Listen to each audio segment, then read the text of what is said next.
Welcome to the Fatherhood Fitness Podcast. I'm your host, Anthony Pluff. Each week, we will cover various topics that dads struggle with in their fitness journey. I'll give you actionable steps that you can apply right away, not only to take back control of your own health, but so you're able to be a better example for your kids too. All right, welcome into this week's episode of the Fatherhood Fitness Podcast. Joining me today is Chris Harris. I'm going to let Chris introduce himself, and then we'll get started from there. Hey, Anthony, thank you for having me. I'm excited about this conversation. And a little bit about myself. I taught elite close quarters combat to special forces globally as a private contractor for about 25 years. And in doing that, a lot of what I taught pertained to or was related to mental toughness and mindset. So when I stopped doing that after 25 years, I pivoted into corporate America, realized that the mindset and mental toughness piece gave me a significant advantage, especially in competitive landscapes. And I started writing books about it and doing keynote speaking and executive coaching. And it's just, I guess, anything mindset or mental toughness or resilience or adversity has kind of become my niche. And now I like to share the message because when people know the roadmap, of like where and how does transformation happen, when they understand the roadmap, they usually see some really good results. And that's what I'm here to share. Awesome. Yeah, this is a very interesting topic, something that I've always been interested in. I remember when I was back in college, I was kind of interested in like sports psychology and read a bunch of books on that. And I see how that transfers into other things. And especially as, dads are getting into fitness and where our identity changes as we get older and our lives evolve. And so as far as the mindset goes, you said you felt like you had kind of a leg up when you went into the corporate world. Can you talk a little bit more about that? Yeah. Well, to do that, though, I need to tell you what I mean by mindset, because, if I walk into a room filled with executive leaders or high performers, and I said, hey, raise your hand if you believe that, mindset is vital to your career success. Most people would agree. And I don't think I've ever had anyone say, no, I don't think mindset's that important. Right. But if I were to ask everyone, raise your hand if you think you could stand up right now and clearly articulate to this room the difference between mindset, attitude, and beliefs, the hands will go down very quickly. Yeah. So most people agree that mindset's critical. Very few people know how to articulate the differences between that and attitude and belief. So let me just begin by laying a foundation of what I call mindset. Okay. So from the moment you wake up until the time you go to bed, your day is inundated with stimuli. All right. There's just nonstop hundreds of stimuli, the ones that you don't even really recognize or pay attention to oftentimes. And then mindset, in my opinion, is that sacred space that lives between the stimulus and your response to the stimulus. And if you can master that space, you achieve mental toughness and you have mindset. So the stimulus, or multiple stimulus, we'll call stimuli, those are the circumstances. So the alarm goes off, but do I hit snooze or do I get up with a great attitude? You get in your car and you're trying to merge onto the interstate and people aren't letting you in when they should or could let you in. That's a stimulus. How are you going to respond or react to that? Someone says something rude or inappropriate to you. Someone makes a really unnecessary comment, questioning your honor or your integrity. This is stimulus. And the space between the stimuli that we deal with, that we receive hundreds of times a day, and how we respond or react to those, that sacred space is what I'm referring to when I say mindset. And if we can master the space between stimulus and response, we're mentally tough and we're hard to beat. Yeah, I think that's a good kind of explanation of the difference there, because I think for most people, at least even for myself, we kind of use those terms interchangeably there.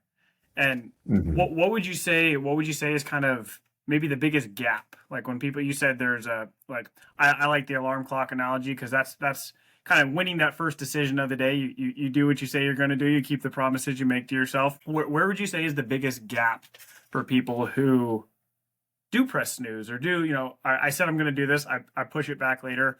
what's missing that is preventing them from doing what they said they're going to? So about 95% of what goes on throughout the course of a day happens in our subconscious mind. Only about 5% happens in the conscious mind, what is called the analytical mind. So 95% of what goes on, the decisions you make, the things that make you who you are, your characters, your values, your responses, your reactions, your temper flare, do you maintain self-control?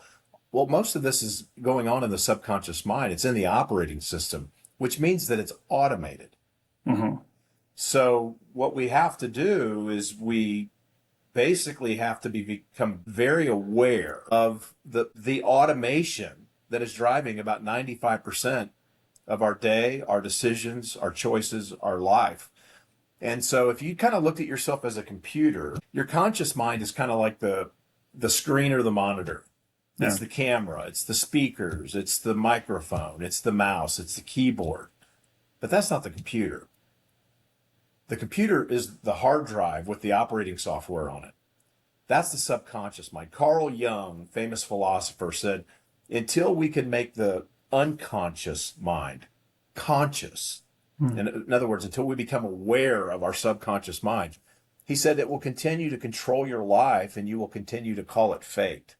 Yeah. So the very first thing we have to understand is that, 95% of what makes us who we are is going on subconsciously on automation, unchallenged.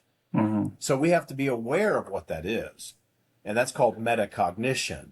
Neuroscientists believe that metacognition, which basically means mastering the art of thinking about what you're thinking. Mm-hmm. It goes to a whole new level than awareness. But basically, it's the art or the science even of thinking about what you're thinking. And neuroscientists believe that it's the highest form of intelligence. And there's no faster way to growth, to transformation, to becoming a better version of you, breaking old habits or creating new habits. It all begins with metacognition, and that is awareness of what's being automated. Like right now, I'm blinking, I'm inhaling, I'm exhaling, I'm holding my bladder. All of these things are being done on full automation. Well, what happens when I have all these random thoughts that are going unchecked on automation?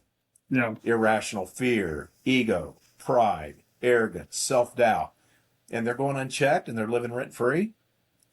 Well, once you become aware of the subconscious, you take control of your life again. Yeah, I think that's really interesting. You talked about how we have all these thoughts that go unchecked, and we just kind of accept them for who they are. That this is how I am. I believe it was Carol Dweck that wrote the book Mindset about like a fixed mindset, growth mindset. And I think in the past, few decades here, our understanding of what it is has evolved. But I still think we struggle to actually apply.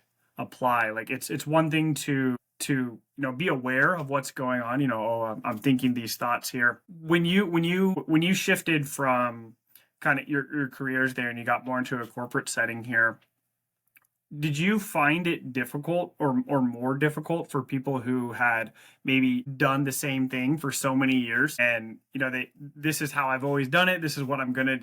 How did you work with an individual who did have a fixed mindset? How do you get somebody from believing one thing for so many years to just starting to be open to a new way of thinking? Well, the first thing I would do, especially if they were on my team and especially if they were tied to my performance or my scorecard or my income or revenue, the first thing I would do is I would give them, I would say it to them in language that would grab their attention.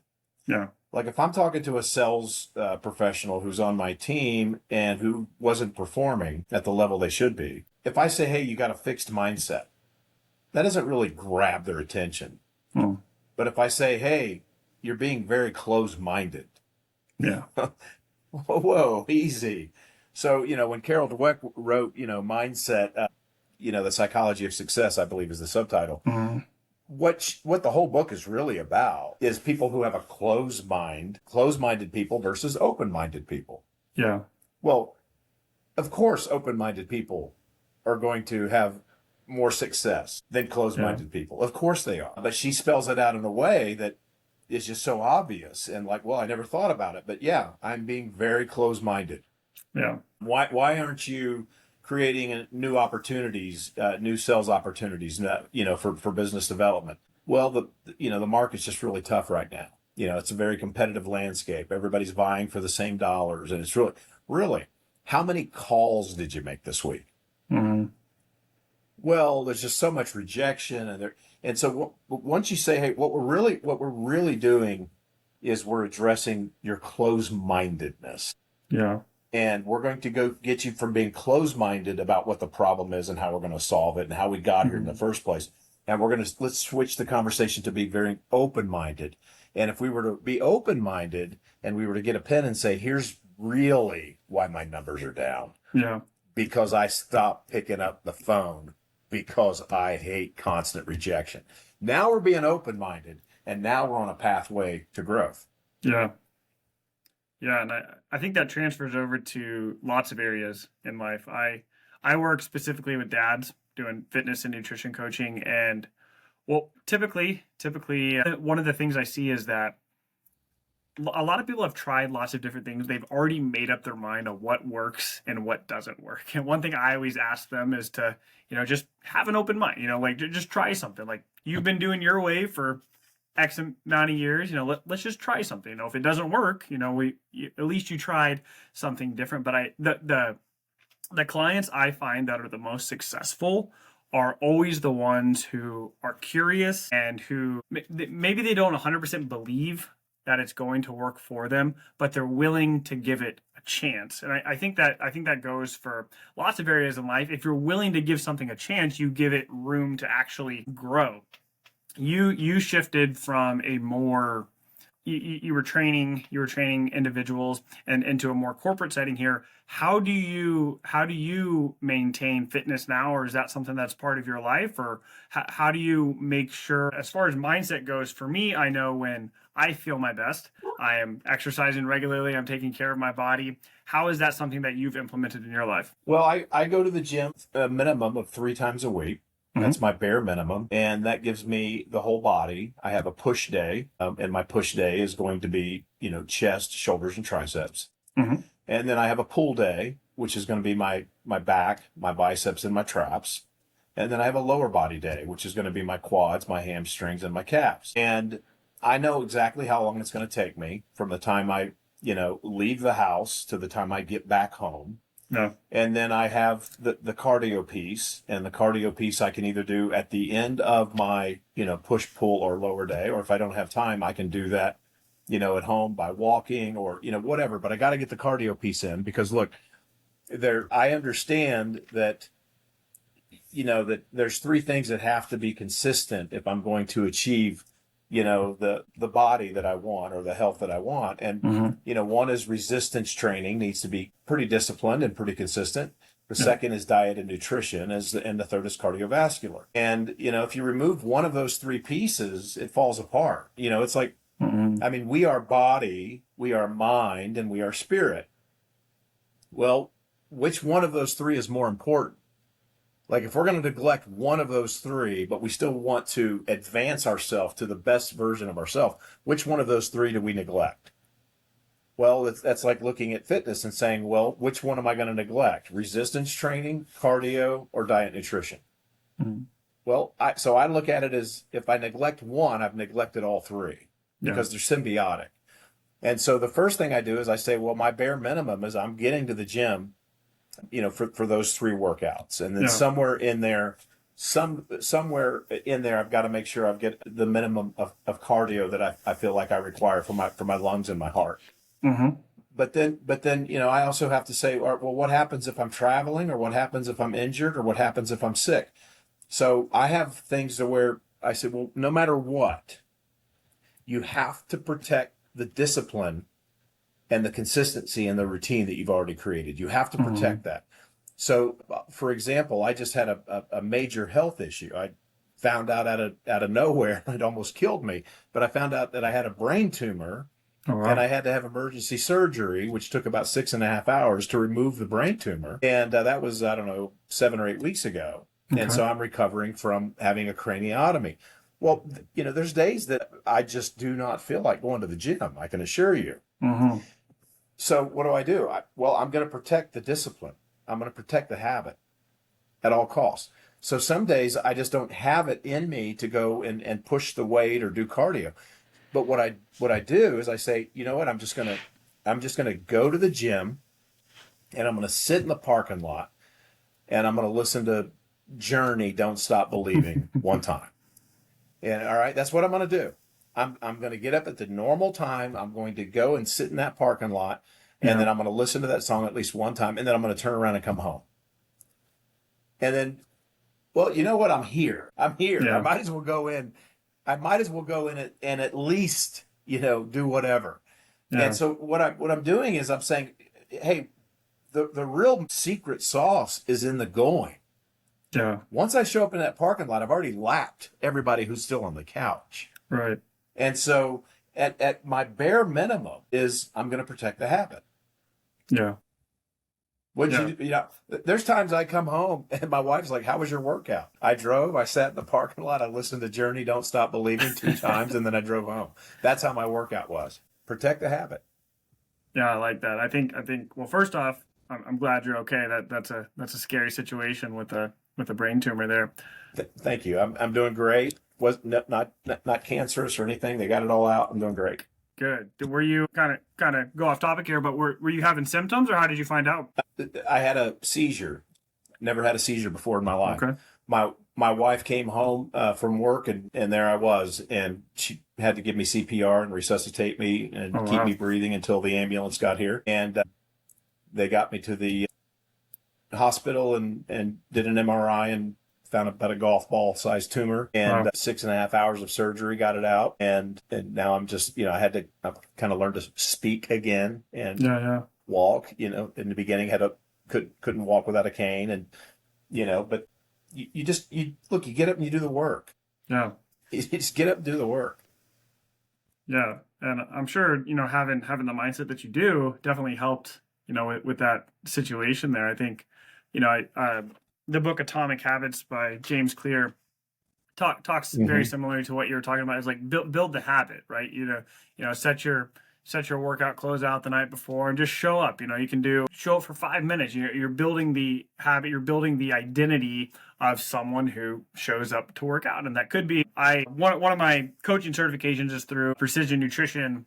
And one of the things that we learned there was through about the 5 minute rule. Set a timer for 5 minutes, and start your workout after 5 minutes. If you want to quit for the day, you're done. You showed up, you did 5 minutes, but you may find that, hey, I'm here, might as well do 10. And if you do 10, well, I could do half the workout, and all of a sudden you do the whole thing, and it's like, but it started with just doing 5 minutes there. Now it sounds like your routine is obviously pretty dialed in. There's going to be the days where you sit in the car and listen to Journey. What about your wife's routine, or do you have kids as well? Yeah, we have a son and a daughter. We're empty nesters. They're both in their Okay. 20s, and they live on their own, and they both go to the gym. Mm-hmm. And the my wife, she gets up every day at 5 a.m. and she goes to the gym. Okay. She gets up at 5 and then starts her day, and then she's at the gym, and I think by 6 o'clock I think that's when her classes start. She Mm-hmm. either does Pilates or yoga or resistance, but she knows what she's doing every day of the week, Monday through Friday.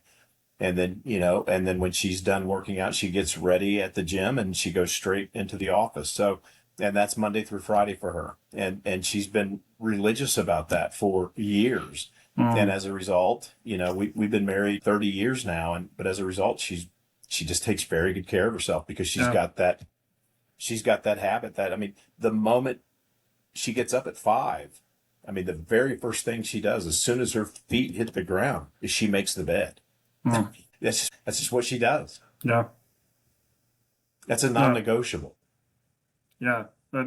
That's cool. And that's cool to see. It's like it at some point it becomes automatic.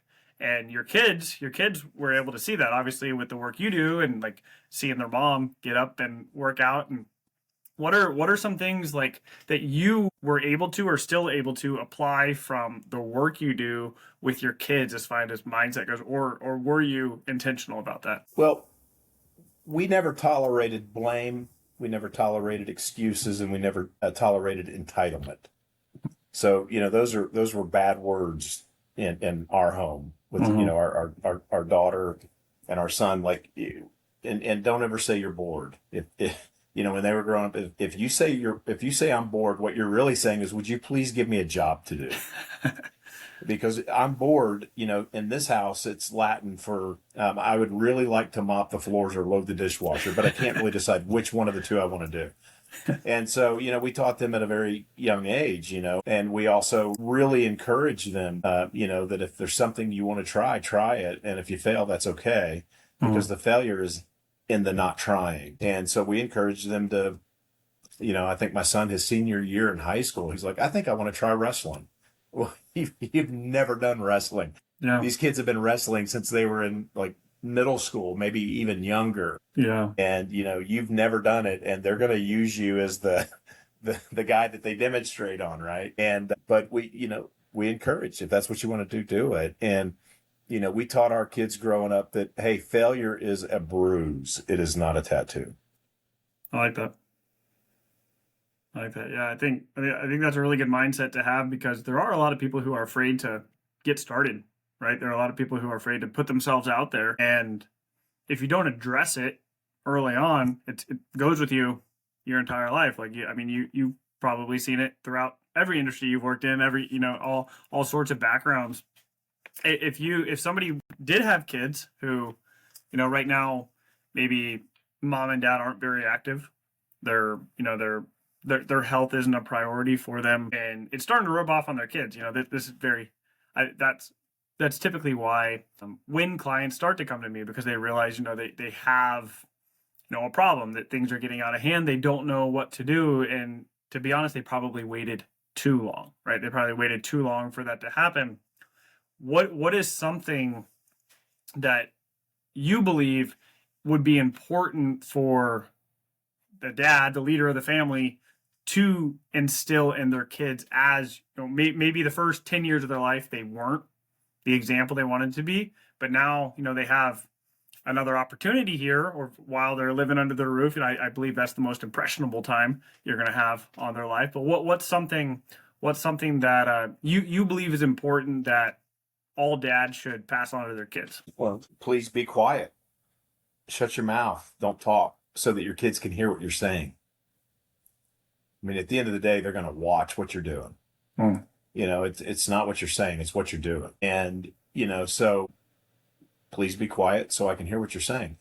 Get up, go to the gym, go walk around the block, make healthier choices, put down the little Debbie oatmeal cream pies, whatever it is. But just know that if you're a parent and you've got kids, they're watching every move you Hmm. make, every mistake you make. It's all going to be amplified in their eyes. Yeah. And like, they're not listening to what you're saying, they're watching what you're doing. Hmm. And so, if I mean, look, my kids watched me. They watched me get up every morning at dark 30 and go to the gym. They watched me for years. They watched their mom do that for years. They still see. I mean, they come home to visit us or whatever, and they still see that our routines are the same today as when they were growing up in the house. Yeah. And so, one, show them with your actions, don't tell them with your words. And Yeah. number two, make sure that whatever it is you're teaching them through your actions is just sandwiched in consistency. Yeah. And I No, don't and I don't care if it's, I get up every morning and I walk around the block. Look, any activity is better than no activity. I had a friend of mine who was very overweight, and when I say very overweight, he was probably 120 pounds overweight. And he just woke up one day and said, you know what? I'm done. I'm just done being obese. hmm And so he said, I'm going to train like myself how to run. When I was in high school, I used to run, and I'm going to teach myself how to run again. And when you're 120 pounds overweight, and you're in your 50s, running is not easy. Yeah. But he just said, you know what, I'm just going to start. He goes, every day I'm just going to get up and I'm going to walk to my neighbor's mailbox. And then after he did that for I don't know how long, he said, now I'm just going to get up every day and I'm going to walk to the stop sign. And then he said, every day I'm just going to get up and I'm going to walk around the block one time. Mm-hmm. But he started with the neighbor's mailbox. Then he went to the stop sign. Then he went around the block. He now runs marathons. What's the saying? The best time to plant a tree was 20 years ago, but the second best time to plant a tree is right now. Yeah, yeah, that's awesome. But I think, yeah, running at 120 pounds over, that's no small feat. Like it's very difficult, and to get there, and yeah, obviously it's much easier to be healthy and stay healthy if you never let yourself be unhealthy. But something still needs to happen. Something still needs to happen if you have gone down that road. Now it sounds like your routine has been pretty dialed in for a very long time now. Is that is that something that you learned from your dad, or how did your upbringing get you to where you are right now? So, my close quarters combat training, I usually didn't do much with civilians, but I always had civilian friends who wanted me to teach what I taught the military. And I would usually barter. Like if I found somebody who just really had something dialed in, I'd Mm-hmm. say, tell you what, I'll give you a couple lessons of, close quarters combat if you take me to the gym with you and show me what you did to get those guns, or whatever. And so, I had friends that were, ex NFL pro football players, ex, NHL hockey players. Yeah. So I've always kind of had access to really elite athletes. And especially, when I got inducted into the Hall of Fame, the Martial Arts Hall of Fame, it seemed like friends came out of the woodwork who wanted to do a martial arts lesson. Yeah. Like I wasn't any better because I got inducted, but all of a sudden it made them want to do a lesson with me. Yeah. And one guy that I, worked a deal with, when he played for the New York Giants, he was the strongest man in the NFL, for that year, for 1 year. But still, you think about how strong he had to be, Yeah. but I'm just like swapping knowledge. I had one buddy at a gym in his house, and he let me come over to his house, and he would a beautiful gym too. But just learning anything I could, it's about consistency, it's about Mm-hmm. intensity, and it's about technique. And if I found somebody, like if I knew I was lacking in technique, I would find someone who had really good technique and say, hey, just show Yeah. me something. I had no problem, paying money for a trainer. But look, I'm not the kind of guy who's going to hire a personal trainer, for a year. I'm the guy who's going to hire a personal trainer to get me over a plateau or to teach me something new. Yeah. So I've hired trainers. Hey, teach me, what can I do better? How can I improve here? Or I've Mm-hmm. just stopped getting results, but leverage the experts. And if I was struggling in technique, I would find a technique expert. If I was struggling in consistency, I would find a CrossFitter. Yeah. Somebody just you find somebody who's got what you're looking for, and you give them something of equal or greater in value in return. Don't ask for anything without giving something back of equal or greater value, because then you're just a mooch. Yeah. Yeah. I like that. I like the kind of the who not how approach. Just kind of looking for other people. If somebody has something you want, you're using them, or you're asking, can I learn from you? Can you teach me something that I don't know? Rather than, we live in a world right now where pretty much anything you want to learn is going to be online. You can find whatever you want, but having the relationship with somebody it's going to open up doors. You can't replace the face to face. You can't replace the human connection between things. Now as you have kind of shifted in your career here, have you found, like, obviously when you're training people, that's going to be a lot more physical, it's going to be a lot more active. Have you found that outside of the gym, it makes it difficult to stay active throughout the day? Or do you find yourself, since health is a priority for you, do you find that you find yourself doing things to kind of move a little bit? Look, getting up and going to the gym and intentionally doing physical activity, lifting heavy objects so that you can set them back down, that's never come easy for me. That's always been hard. Mhm. I don't enjoy going to the gym and purposely tearing my muscles so that for the next 3 to 5 days I'm sore. I enjoy the results that come Mhm. from going to the gym. I'm an author. I'm a writer. I've written 14 books, but I Mhm. hate writing. I absolutely hate to sit down and write. It's like, but I do like being an author. Yeah. So I look at going to the gym the same way. I don't like getting up and going to the gym. What I Right. like is the fact that, that I'm in my late 50s. And, I mean, you think about the episode I had with, the brain tumor. And, Hmm. I really truly believe, I mean, that was, I don't know, 8 weeks ago or whatever it is. And I'm back in the gym and I'm, Yeah. wearing a weighted rogue vest, and I'm doing cardio and I'm lifting weights. And, how am I doing that 8 weeks after, major brain surgery? Well, I believe it's Yeah. because I've taken care of myself, and that's how I'm able to bounce back so quickly. But could you imagine if I had went through all of that 8 weeks ago and I was in horrible shape when that happened? Hmm. I mean, man, the journey back would have been brutal. Yeah. Yeah. You mentioned at the beginning, and you brought it up again too, about how you've written a lot of books, and I think, well, obviously, to be able to write one book, I think is an incredible task. It's something that a lot of people have the idea of and don't follow through with. And right, you just said, I don't even like to write. I don't even like to sit down to write, but I've written 14 books. Now, as you've written more books and kind of your knowledge base on the evolution of a writer has continued throughout the years, how has that affected your mindset? Well, look, anything that you do that reinforces self discipline and consistency is going to spill over to every area of your life. It just is. Because, like the book, Atomic Habits that you Hmm. mentioned, one of the things that he mentions in that book is habit stacking. Yeah. Take a habit that you already have, and let's just say it's brushing your teeth. You know that every morning you're going to brush your teeth. Hmm. Well, guess what? Before I brush my teeth, I have to do 10 push ups. Well, what you're doing is you're leveraging the power of an already existing habit that you spent a lifetime developing. And now you're just going to stack or, link to that habit. So I think we have all kinds of habits, good ones Hmm. and bad ones, productive ones and destructive ones. I think you find the productive habits you have and you think, wow, how can I take this existing habit and leverage it and monetize it even.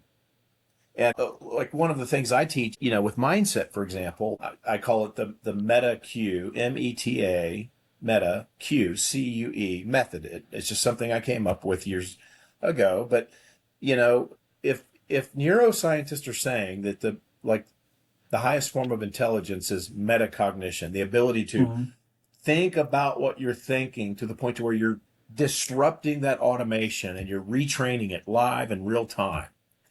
Okay, so the MetaQ method, you just pick whatever you want your cue to be, something that's already a habit. So, for example, I'm holding my phone here. For example, the average person checks their phone like 90 something times a day. Yeah. All right, glances at it, looks at it, checks it, whatever. 90 something times a day. That's the average person. All right, so I'm going to make every time I look at my phone throughout the course of a day, I'm going to make that the cue. All right. Now I could make the cue anything I want. I could make it sitting anytime I stand, anytime I open something, anytime I close something, anytime I take a drink of a liquid, whatever the cue, make it whatever you want.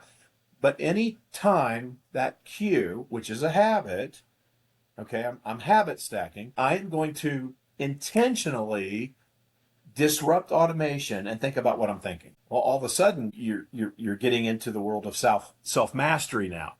Yeah. Because what did we say mental toughness and mindset was in the beginning based on my definition? It's mastering the space between stimulus and response. So the Hmm. stimulus is I look at my phone a lot. I sit a lot. I stand a lot. I open a door. I close a door. I open a drawer. I close a drawer.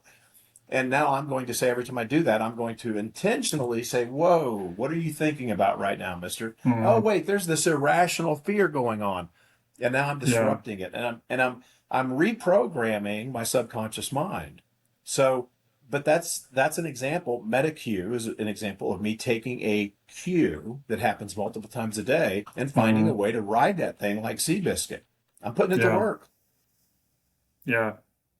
Being intentional about, having a sense of control rather than just letting everything happened to you and just kind of going with it. Now, Mhm. obviously, you've written 14 books. Outside of your own book, what's your favorite book on mindset or discipline or just mental mastery? Well, my favorite book is Warrior Ethos by Stephen Pressfield. It's a Yep. very short read. It's about an Yep. hour long. I think on Audible it's an hour and 20 minutes. But Yeah. it's definitely one of my favorite books because it touches on the importance of honor and Hmm. integrity and where it comes from, that warrior ethos. I love, the How to Win Friends and Influence People. Very powerful book. I tell people whether you're in leadership or sales or just personal development, you can't go wrong with that book because it really just touches on the vital importance of just not criticizing people Yeah. and that what that aftermath looks like when you do criticize people. Like at the end of the day, we want quality relationships, right? We want to be Hmm. around people that we're aligned in both values and interests. Yeah. And it tells you, the book really teaches you how to attract those people and then how to keep those people in your lives. So I love that book. I love Stoicism. I'm a big fan of Stoicism. And I love people who aren't necessarily Stoics, but they base a lot of their philosophy on Stoicism. Like, for example, one of my favorite quotes, basically, it goes something like this.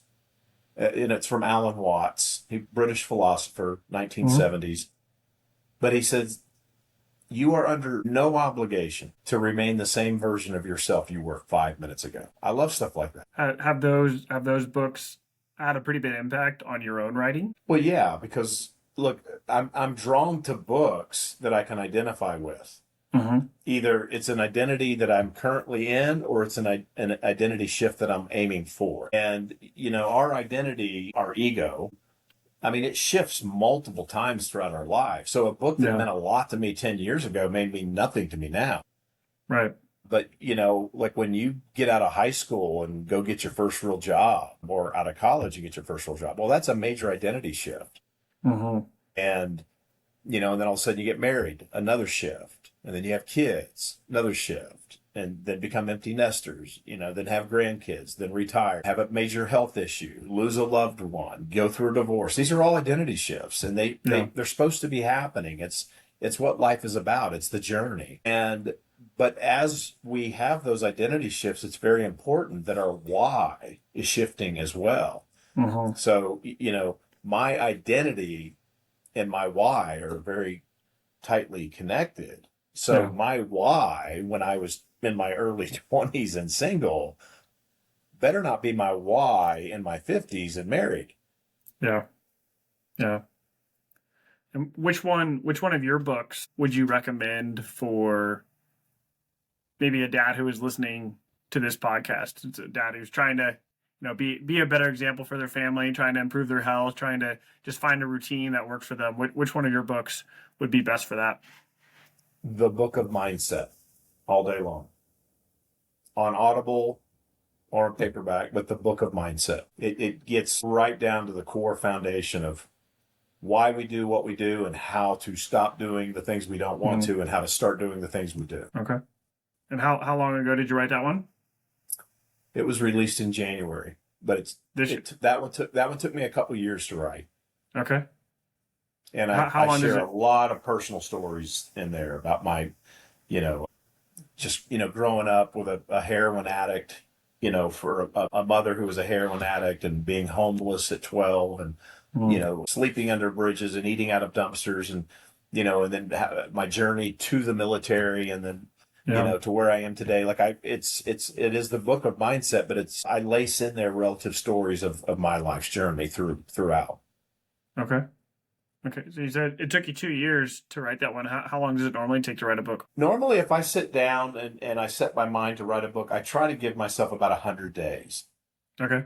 because my deal is just get through it, just Yeah. get through it, and so for 7 days a week, I'm on a writing schedule. Like I get up at the same time every day. I write Mm. in those kind of empty, protected hours, to where you're not going to be getting emails or phone calls. So really Yeah. early, oh dark 30.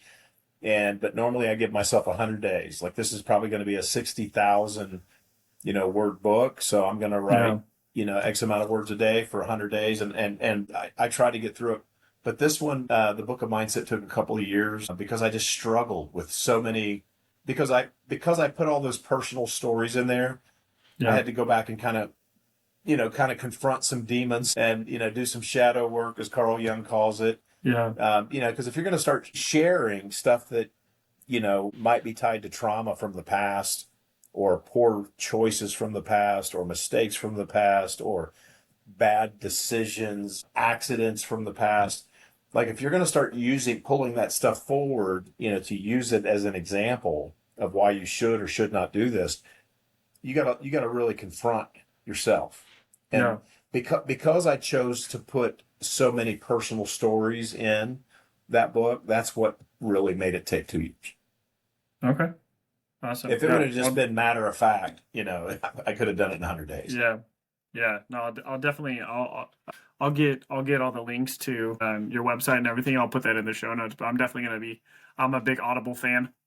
So I'll definitely check that out. I like to read. I'm not a super fast reader, and so I throw on an audiobook when I go for a walk in the morning and stuff. But you mentioned so this one was much more of a labor of love. So it took like 2 years, but the majority of the books took about roughly 3 months or so, 100 days, a little over. There's there's a in the fitness world we talk about like kind of the magic of like daily consistency. You're being consistent over time, but there's also a belief that sometimes we don't just jog. We need to sprint. We go through sprints where these next 12 weeks we're really just going to lock in and we're going to focus. We're in a weight loss phase. Sometimes it's better to go faster because you're going to lose motivation at some point, right? And so we want to go a little quicker. It sounds like maybe you kind of have that same approach when it comes to like your books, where you just locked in. You said for the next 100 days, this is what I'm doing here. Do you find kind of that helps you like actually like be more productive and get things done when you have these short periods where you kind of turn the intensity level up, as opposed to you're going to get the same amount of work done, but now we're going to take 9 months and we're going to slow it down. Do you feel like if you were to slow down some of those projects, you would lose motivation? If I slowed them down, I would never finish them. I have the attention span of a spider. If I slow them down, I ain't gonna do it. Yeah, I think that's good to hear because you're somebody who has been very successful in lots of different areas here, and I mean, not a lot of people would say like, especially somebody who is an accomplished author who's released multiple books, to say I really don't like to read or write. I don't like to write. I really don't like to work out. But I do it because I know that it's something that needs to get done.